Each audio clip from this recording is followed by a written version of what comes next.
Today, we're going to talk about getting an agent in London, UK.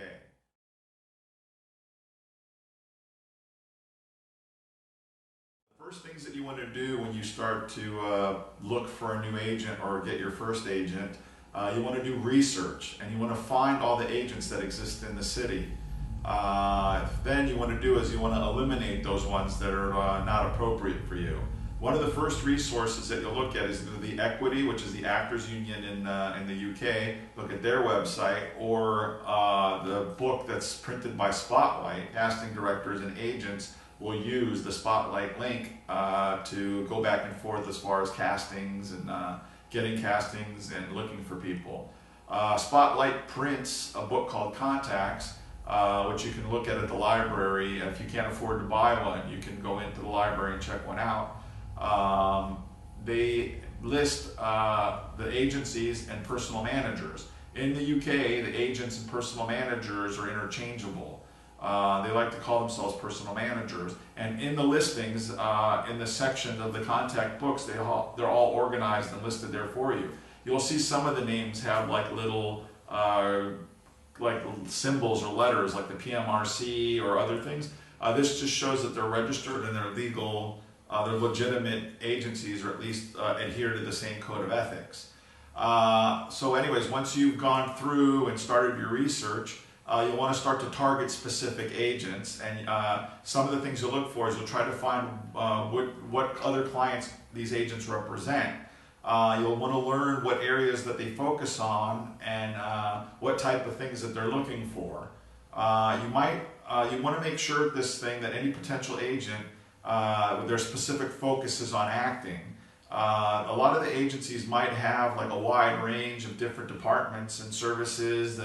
They might do things for like literary agents or directors or other things, but you want to make sure that they have a specific person whose focus is on acting. If not, you want to try to avoid them because they might not give you the time and attention that you need. In this process, you might also discover if they have any good connections. Are they connected to any casting directors, any directors, producers, or anyone that might be useful for them to have a connection with and who they maintain a good relationship with. In finding an agent, you also want to get recommendations from fellow actors, friends, acting teachers. At drama schools, a lot of the drama school tutors, even if they don't want to share the information, do have contacts and know important people in the industry. So you might want to ask them if they're willing to give you the information. Then also, when you've narrowed it down and you've picked a few agents that you'd like, you can go back to the same people if they're signed with a particular agent that you like and see if you can get them to give you a recommendation. Cities like London, which the majority of this stuff takes place, there's a lot of talent agents, and so people take advantage of that. So you have to be particularly careful to avoid any kind of scams or any kind of poor or lesser agencies offering you work or auditions or other stuff that's too good to be true. And the other downside is they might even prevent you from signing up with a good agency. And once you've got all this list of agents in place and you've narrowed it down and you've done your research, and a few things that you want to prepare when it's time to contact them, now that you've made your short list, you want to make a little checklist based on some of the following things. So you want to have a professional acting headshot. In most cases they still use a black and white or a color 8x10 for like headshot for theatrical and commercial. Commercial's usually smiling, theatrical's a little bit more serious. You'll also want to have a professional and well-structured acting CV. Some other good things that you want to do is get your credits in order. So you want to have some good credits on that CV, things from graduate films, student films, independent films, plays, commercials, anything that you can add to your credits to just like make it look good, make it look more solid. You also want to include your training. If you're doing training at a drama school or taking any acting classes, you want to point that out to these different people, especially if you have any of them ongoing, if you're taking anything right now. Another good recommendation is to get involved with the union. If you get involved with Equity, so you can maybe even join and become a member or see what that process is in case you have to do any kind of steps before becoming a full member. You'll want to get that stuff going. So getting involved with Equity is a good recommendation. Also finding out from Spotlight which again, Spotlight's the main casting directory, so you want to be in Spotlight. So you want to find out how much that costs and start budgeting so that you can afford at least Spotlight first, and if not both, Spotlight and Equity, but Spotlight will get you more work first, so you want to at least have enough money for both of those because they both have annual fees. And then again, if you have another thing to do is to get your own website going if you don't have one. It is optional but strongly recommended. And then audition speeches, have those ready and prepared. Then again, somebody who's just new to the industry won't have as much stuff as a person who's been in the industry for like a year or so. If you've been acting for like more than a year, then you probably have most of these things on the list already. If you're completely new, then it might be best to spend the first 6 to 12 months just trying to cross these things off of your list and getting everything ready.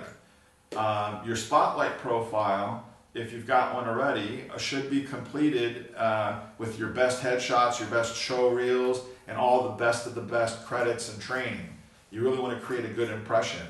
And all this stuff as well, if you have a website, can be included, including your Spotlight. So your website, if you have one, would contain all of the same things as the Spotlight, plus a link to the Spotlight reel, which is called a Spotlight link. You should also have plenty of monologues and dialogues learned and ready to go. So if you get invited to an audition, then you can just pull one out and do one and give it to the agent in order to convince them to sign you. When all of this stuff is prepared and you have everything ready, you can begin the mailing process. You can start by either emailing or phoning the agents directly to find out what the preferred method of contact is. You can find out if they want you to email the materials and what formats and files they want that sent as attachments, or how they prefer to get that. Or they might tell you to send it by post, or you could even find out that they're okay with you dropping by and delivering it in person. When you do send the information, if you do end up sending it by post, what you want to do is print out plenty of headshots, which are like 8x10, they're 8x10 acting, and add them to your acting CV. So you have like an 8x10 headshot, an acting CV, and a cover letter. And all of this stuff will go on A4 size paper. And what you want to do is if you can print the resume, the CV, right on the back of the headshot, that's good too. But if you can't print because the paper's too slick or it's just not feasible, what you want to do is staple the CV to the back of your headshot so that it doesn't get separated. Then you'll have that stuff together, and then the cover letters themselves should be very brief and informative, and they should just quickly recap what you've done up to this point so far, and possibly include any kind of invitations for them to see the next production that you're in, or to maybe when they can see the next film or TV show or whatever, whenever it's airing, if you've got something like that for them to look at.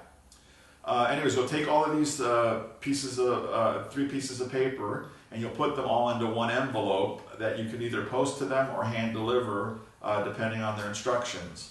And basically, once you do that, you shouldn't expect to get any of this material back. Anything that you send them, so don't send them your only copy of your headshots, no original, just leave it with them. Because you never know, like maybe I don't know, if you're lucky and they don't throw it out right away because you sent it to them at a time where their books were closed and they didn't put it on file, then they may accidentally come across it at some point in the future. So that's all down to luck. So as you probably know, that a lot of the stuff that we're saying and the timing and who you send it to and what you send is all based on luck. So make the effort, turn it in, and hopefully you'll be lucky and get those auditions and get those interviews with the casting directors, and this agents will sign you, and you'll start on your way.